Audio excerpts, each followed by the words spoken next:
বন্ধুরা দেখুন, নর্থ সিকিম কেন বন্ধ ছিল এটা আপনারা দেখলে বুঝতে পারবেন। আমরা এক্ষুনি এই জায়গাটা পার করেছি বাইক নিয়ে। উপর থেকে ঝর্ণা নামছে দেখুন। এই জায়গাটা নর্থ সিকিমে এই ভাঙা রাস্তার জন্যই।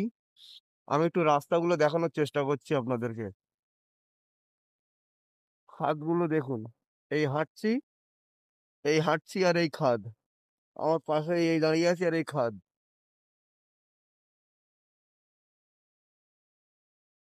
নর্থ সিকিম কেন বন্ধ ছিল দেখুন। জানি না কতটা আপনাদেরকে বোঝাতে পারছি। আমাদের দুজন প্লিয়ান হেঁটে হেঁটে আসছে।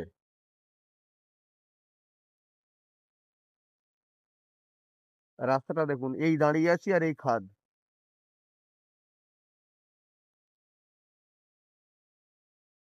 এর থেকে ভয়ঙ্কর রাস্তা আর হয় বলে আমার জানা নেই। আমার দেখা নেই, হয়তো হতে পারে, বাট এটা আমাদের কাছে অনেক অনেক ভয়ঙ্কর। মানে বোঝাতে পারবো না আপনাদের। রাস্তা দেখুন, রাস্তা দেখুন কি পরিস্থিতি। এই রাস্তার উপর দিয়ে বাইক নিয়ে নিয়ে এসছি।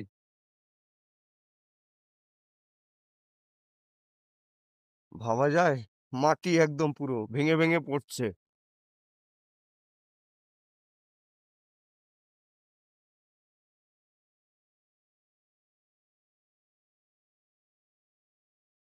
এই রাস্তাতে গাড়ি আসছে, আবার আমাকে নমস্তে করে চলে গেল। গাড়িটা দেখুন কিভাবে উঠছে। দেখুন রাস্তা, ওই ঝর্ণা নামছে। রাস্তা দেখুন,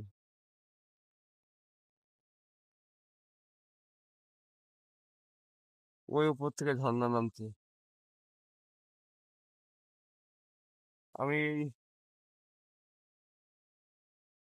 দেখুন গাড়িটা আসছে এই রাস্তার উপর দিয়ে।